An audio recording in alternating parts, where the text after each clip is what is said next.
இனிய மாலை பொழுதில் இந்த சிறப்பான தமிழ்நாடு அரசால் ஏற்பாடு செய்யப்பட்டிருக்கிற இந்த மாவட்ட புத்தக கண்காட்சியினுடைய இந்த கருத்தரங்க மேடையிலே வீற்றிருக்கின்ற தலைமை உரை, வரவேற்புரை, நன்றி உரை ஆற்றுகின்ற அரசு பொறுப்பாளர்களே, மாவட்ட ஆட்சித்தலைவர், அருமையான மாவட்ட வட்டாட்சியர் திரு பாலமுருகன் உள்ளிட்ட மாவட்ட நிர்வாகத்திற்கு நான் முதலாவது என்னுடைய வாழ்த்துக்களையும் நன்றிகளையும் தெரிவித்துக் கொள்கின்றேன். இந்த அரங்கத்திலே உங்களோடு சற்று நேரம் பேசுவதற்கு ஒரு உந்துதலாக அல்லது மூல காரணமாக இருந்த மரியாதைக்கும் மதிப்பிற்கும் உரிய எழுத்தாளர் பவா செல்லதுரை அவர்களுக்கு நான் நன்றி தெரிவித்துக் கொள்கின்றேன். இங்கே பொறுப்பாளர்களிடம் நான் கேட்ட பொழுது ஒரு 30 நிமிடம் பேசலாம் என்று சொல்லியிருக்கிறார்கள்.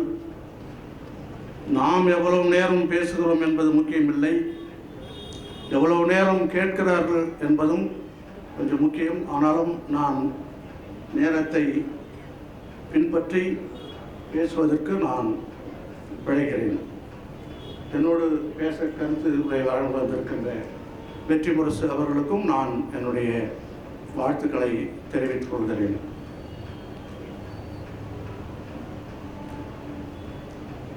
நண்பர்களே,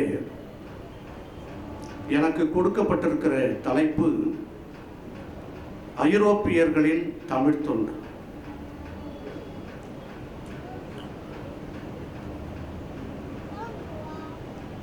தமிழ் தொண்டு என்பது எது? யாரெல்லாம் தமிழ் தொண்டு செய்திருக்கிறார்கள், எப்படியெல்லாம் தமிழ் தொண்டு செய்திருக்கிறார்கள், எந்த வகையில் செய்திருக்கிறார்கள் என்பதெல்லாம் ஒரு பெரிய ஆய்வு.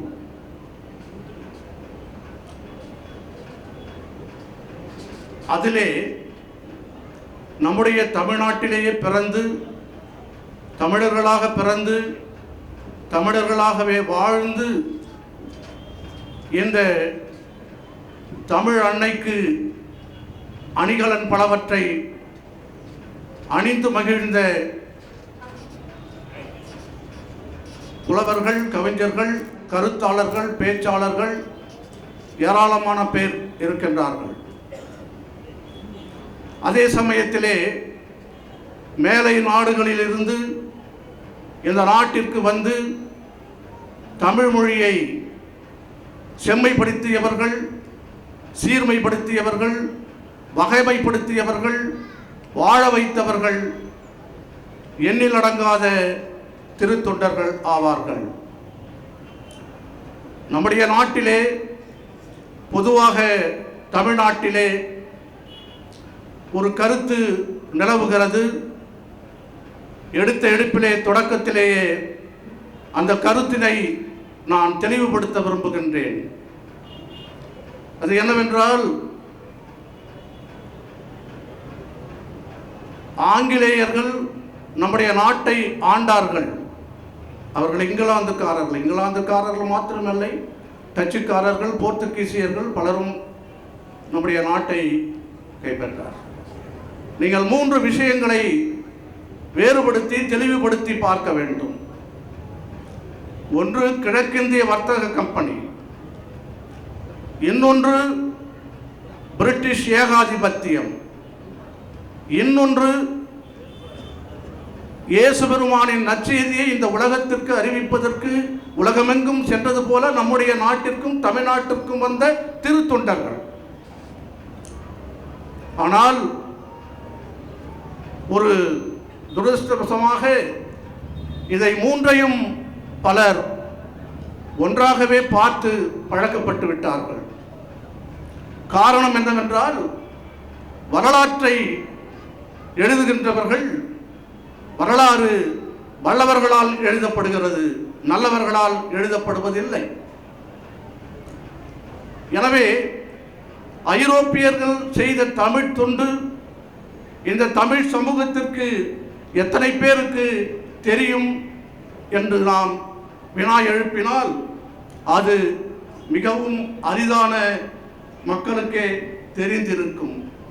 தமிழ் கற்றவர்களிடையே கூட அது மிக குறைவாகவே தெரிந்திருக்கும் என்பதை நாம் எண்ணி கருதி பார்க்க வேண்டும். இங்கே ஐரோப்பியர்கள் தமிழ் தொண்டு என்பது மிக விரிந்து பரந்த ஒரு தலைப்பு. அதனாலே நான் எல்லாரையும் எல்லாவற்றையும் சொல்ல முடியாது. அதற்கான காலமும் களமும் இதுவில்லை. எனவே நான் 3 பெருமக்களை மாத்திரம் மிக சுருக்கமாக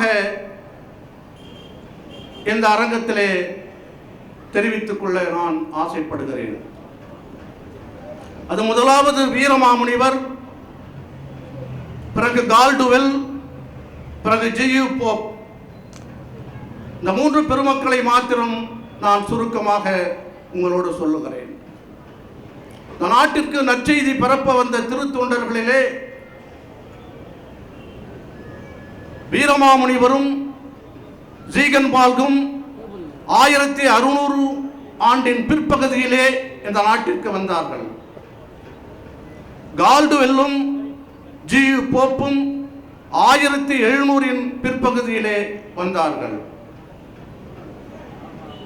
ஆகவே வீரமாமுனிவரும் ஜீகன்பால்கும் சற்றேறக்குறைய ஒரே காலத்தை சேர்ந்தவர்கள், கான்டெம்பரரி. ஜியு போப்பும் கால்டுவெல்லும் ஒரே காலத்தை சேர்ந்தவர்கள்.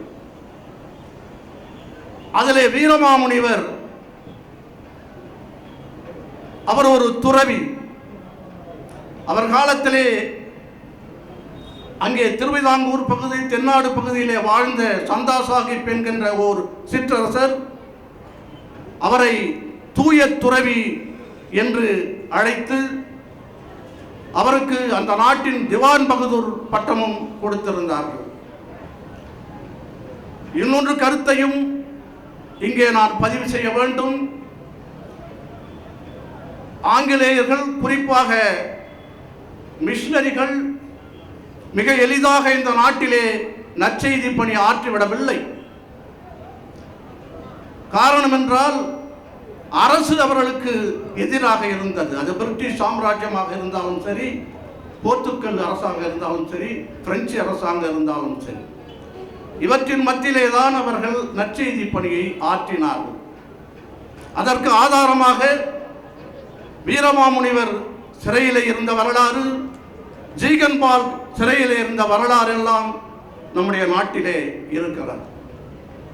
ஆனால் இப்படி அவர்கள் சிறையிலே இருந்தும் இந்த நாட்டின் தட்பவெப்ப நிலைகள் அவர்களுக்கு ஒத்துவராதாக இருந்தும் நீங்கள் உலகமெங்கும் போய் நற்செய்தியை அறிவியுங்கள் என்று இயேசு பெருமானுடைய அருள் வாக்கை மனதிலே கொண்டவர்களாக இங்கே கிறிஸ்துவ மதத்தை பரப்புவதற்கு அவர்கள் வந்தார் என்பது 100க்கு 100 உண்மையாக இருந்தும் இந்த சமய பணிகளுக்கெல்லாம் அப்பாற்பட்டு அவர்கள் தன்னலம் கருதாமலும் ஒரு சார்பு சிந்தனை கொள்ளாமலும் எந்த விதமான விருப்பு வெறுப்பு இல்லாமலும் இந்த தமிழ் மொழியையும் தமிழ் நாட்டையும் தமிழ் கலாச்சாரத்தையும் அவர்கள் ஆய்ந்து ஆய்ந்து ஆய்ந்து ஆய்ந்து அறிந்தனர். இவர்கள் நால்வரும் ஆராய்ச்சியாளர்கள், இவர்கள் நால்வரும் அறிஞர் பெருமக்கள், இவர்கள் நால்வரும் கற்றறிந்த சான்றோர்கள், நுண்பான் நுழைபுலம் மிக்கவர்கள், வகையும் தொகையும் விரியும் அறிந்தவர்கள். அதிலே வீரமாமுனிவர் தமிழின் உரைநடையின் தந்தை என்று போற்றப்படுகிறார். வீரமாமுனிவர் இந்த நாட்டிலே எழுத தொடங்குவதற்கு முன்னால் இந்த நாட்டிலே கற்றறிந்த அறிஞர்கள், புலவர்கள், கவிஞர்கள் மாத்திரம்தான் கற்றறிந்திருந்தார்கள். அவர்கள் மாத்திரம்தான் எழுதுவார்கள். அப்படி எழுதுவதும் அது செய்யுள் நடையிலே தான் இருக்கும். தமிழுக்கு முதலாக உரைநடை என்கின்ற வடிவத்தை கொண்டு வந்தவர் வீரமாமுனிவர். அதனால் அவருக்கு உரைநடையின் தந்தை என்று பெயர். அது மாத்திரமில்லை, அகராதியை அவர் கொண்டு வந்தார். அதற்கு முன்னால் நம்முடைய தமிழ்நாட்டிலே நிகண்டு என்று ஒன்று இருந்தது. அதுதான் அகராதியாக பின்பற்றப்பட்ட வந்தது. அந்த நிகண்டு என்பதும் மணிப்பிரவாள நடையில் இருக்கும் நேர்மையான நேரியான தமிழ் சொல்கள் இருக்காது.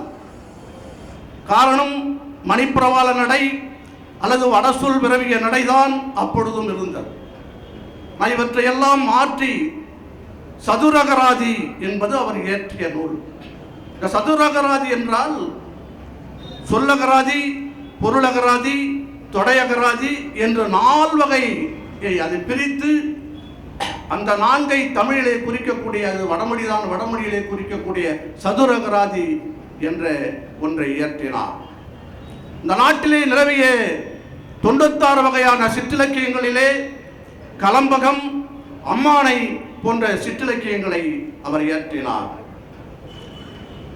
இந்த நாட்டிலே இந்த இலக்கியங்கள் தொன்மையானது, நுண்மையானது, பன்மையானது, மென்மையானது, அழகானது, அறிவானது, ஆற்றல் மிக்கது என்றெல்லாம் போற்றத்தக்க செம்மொழி இலக்கிய தகுதி வாய்ந்த இலக்கியங்களில் கருதப்பட்ட 50 காப்பியங்கள் சிந்தாமணி, மணிமேகலை, சிலப்பதிகாரம், வளையாபதியும் குண்டலகேசியும் நமக்கு கிடைக்கவில்லை. இந்த கிடைத்த 3 காப்பியங்களும் சமய சார்பான காப்பியங்கள். அதே போல் சமய சார்பான ஒரு காப்பியத்தை, இயேசு பெருமானுடைய வாழ்க்கை வரலாற்றை தேம்பாவணி என்கின்ற 50 காப்பியங்களுக்கு அடுத்து வைத்து போற்றத்தக்க ஒரு மாபெரும் காப்பியத்தை இத்தாலியிலே பிறந்த ஒருவர், இத்தாலி மொழியை தாய்மொழியாக கொண்டவர், கிரேக்கம் லத்தீன் அறிந்தவர், இங்கு வந்து தெலுங்கு, கன்னடம், மலையாளம், வடமொழி, தமிழ் இவற்றையெல்லாம் கற்று தமிழிலே எழுதவும் பேசவும் மாத்திரமல்லாமல் தமிழிலே காவியம் படைக்கக்கூடிய பேராற்றல் மிக்கவராக அந்த பெருமகனார் வாழ்ந்தார். அவரை தமிழ் கூறும் நல்லுலகம் நன்றியோடு நினைத்து பார்க்க வேண்டும்.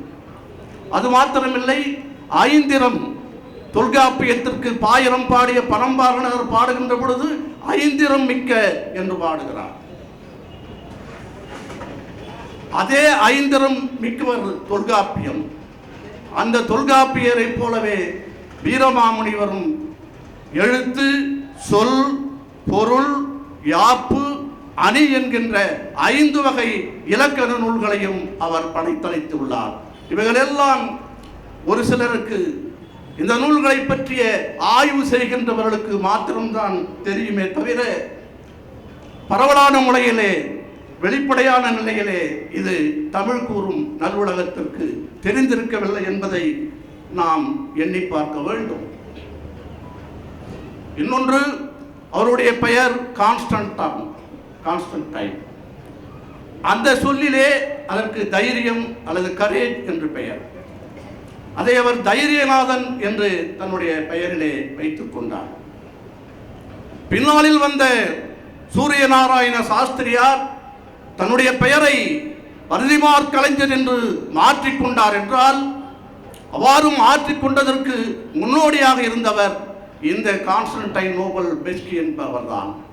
ஆனாலும் பின்னாளில் அது தைரியநாதன் என்பதே தமிழ் சொல் என்பதை அறிந்த பிறகு மதுரை தமிழ்ச் சங்கத்தார் அவருக்கு வீரமாமுனிவர் என்ற பட்டத்தை கொடுத்தார்கள். வீரமாமுனிவர் என்பது அவர் தன்னைத்தானே அழைத்துக் கொண்ட ஒரு பட்டம் அல்ல.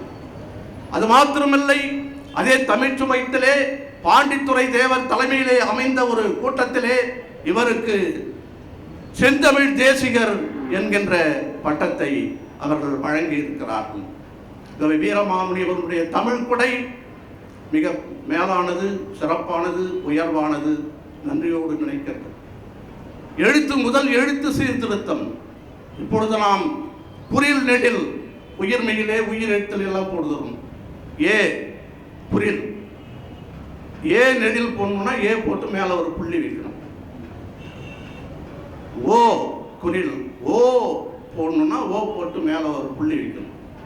அதே மாதிரி கே கேள்வி, கே அப்படின்னா இந்த சின்ன கும்பு போட்டு போடணும். ஆனால் இதையெல்லாம் மாற்றி புள்ளி எழுத்தையும் கொம்பு எழுத்தையும் தமிழ் எழுத்திலே சீர்திருத்தம் செய்தவர் வீரமாமுனிவர் என்பதை நாம் கருதி பார்க்க வேண்டும். இப்படி அநேக விஷயங்களை சொல்ல முடியும். வீரமாமுனிவரின் தமிழ் தொண்டு நீண்டது, நெடியது, உயர்வானது, மாண்பானது, சிறப்பானது, மேலானது. அடுத்தாற்போன்று நான் உங்களோடு பகிர்ந்து கொள்ள விரும்புகின்ற ஒரு திருத்தொண்டர் கால்டுவெல் ஆவார். கால்டுவெல் திருத்தொண்டருடைய பெயரும் அவருடைய பணியும் ஓரளவிற்கு தமிழ் கூறும் நல்லுலகம் அறிந்திருக்கிறது.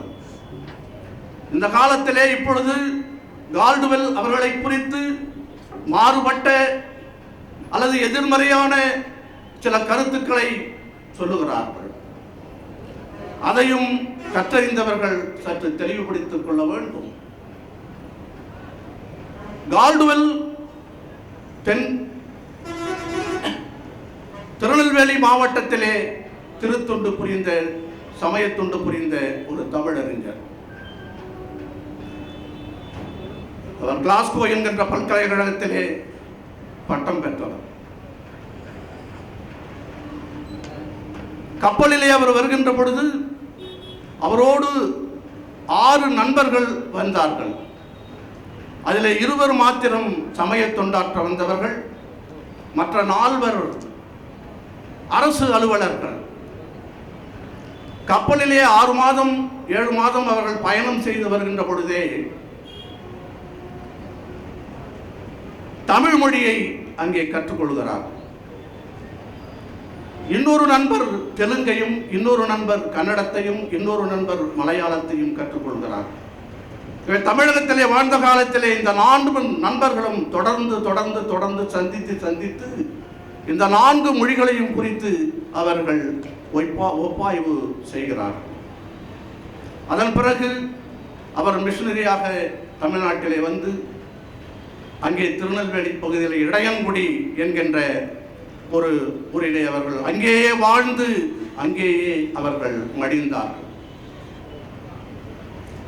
அவருடைய தொண்டு எல்லாருக்கும் தெரிந்த ஒன்று,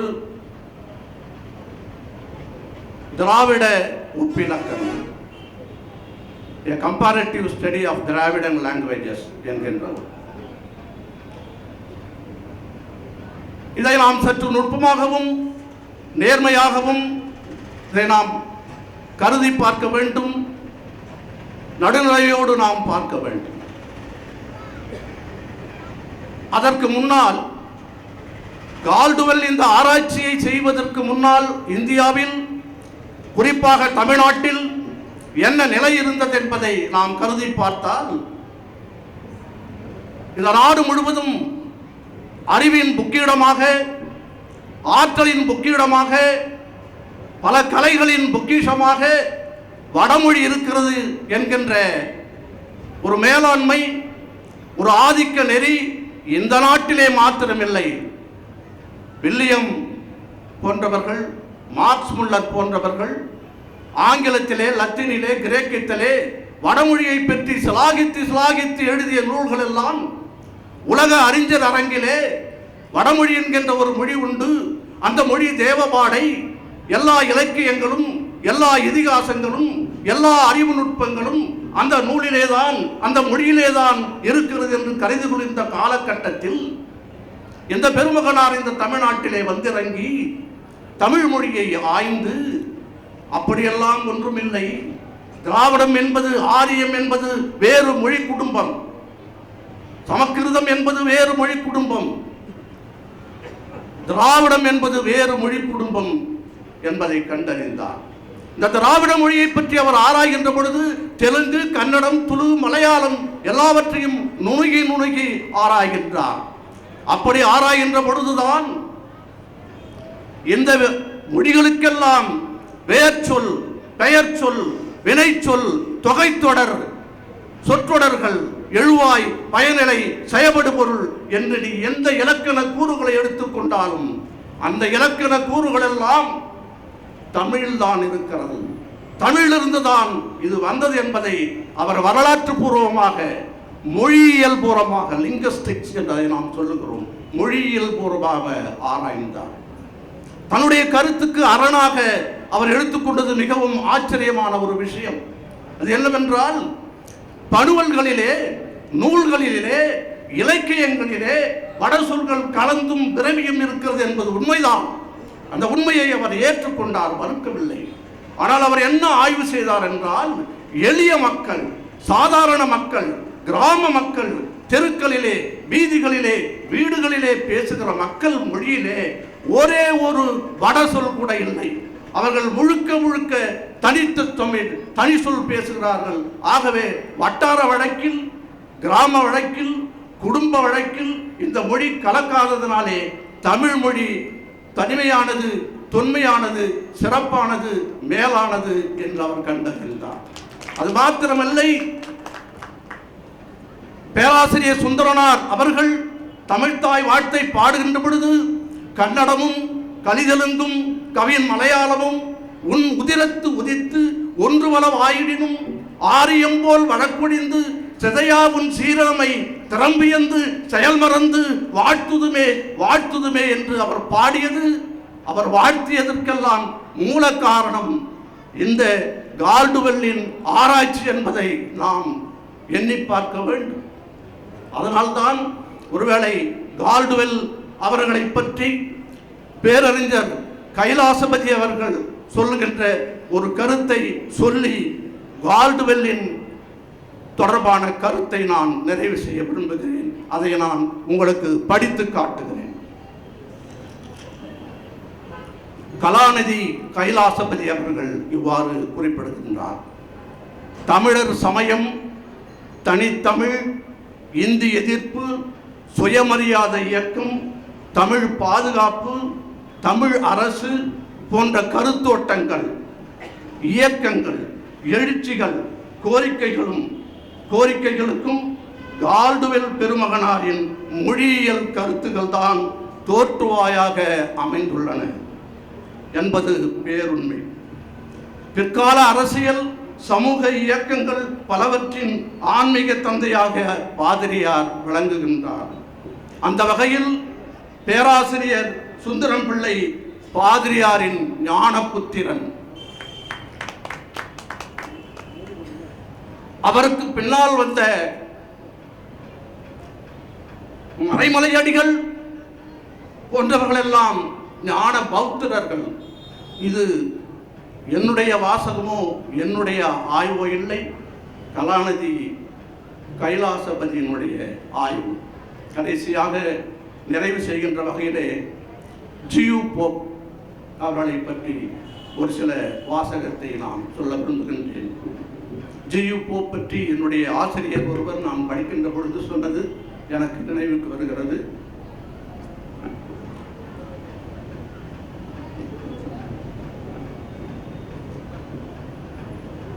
நாவலர் நாமு வெங்கடசாமி நாடார் என்பது அவருடைய பெயர். அவருடைய பேரன் எனக்கு ஆசிரியராக இருந்தது அண்ணாமலை பல்கலை.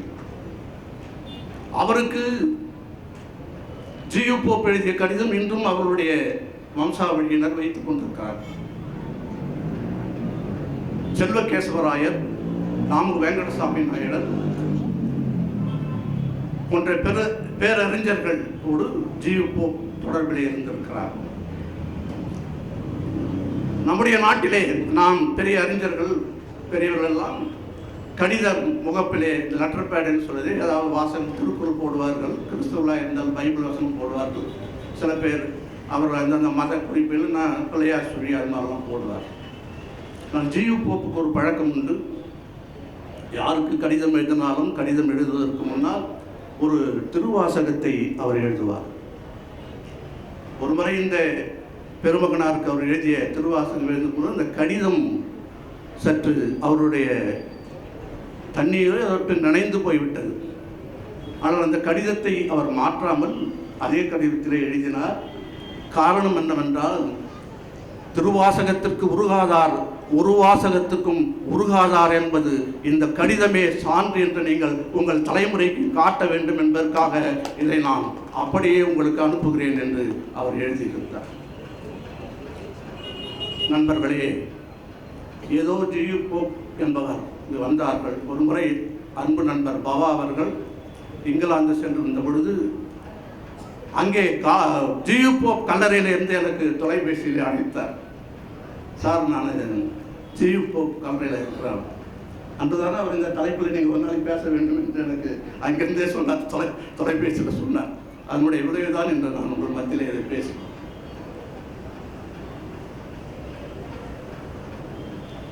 வீரமாமுனிவர் படைப்பிலக்கியவாதி, கால்டுவெல் ஒப்பிலக்கண அறிஞர், இவர் ஆய்வறிஞர். ஒரே ஒரு கேள்வி நான் கேட்கின்றேன். இங்கே யாரையும் நான் குறைத்து மதிப்பிடவில்லை. இங்கே மொத்தம் 100 பேருக்கு மேலே இல்லை. அதை பற்றி ஒன்றும் எனக்கு கவலை இல்லை. இந்த ஊரிலே நீங்கள் ஒரு கணக்கெடுத்து பாருங்கள். மாதந்தோறும் பௌர்ணமிக்கு வருகின்ற மக்களை எல்லாம் தடுத்து நிறுத்தி ஒரு கேள்வியை கேளுங்கள். சிவஞான போதம் எத்தனை பேர் நீங்கள் படித்திருக்கிறீர்கள் என்று கேட்டு பாருங்கள். நான் 17 ஆண்டுகளாக சிவஞான போதத்தை படித்து வருகிறேன். இன்னும் என்னால் முழுமையாக படிக்க முடியவில்லை, விளங்கிக் கொள்ள முடியவில்லை. 12 சூத்திரங்கள்.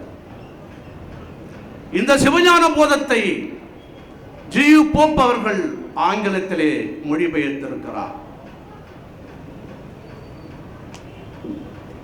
பெரிய புராணத்தை ஆங்கிலத்திலே மொழிபெயர்த்திருக்கிறார். பெரிய புராணத்தை அவர் மொழிபெயர்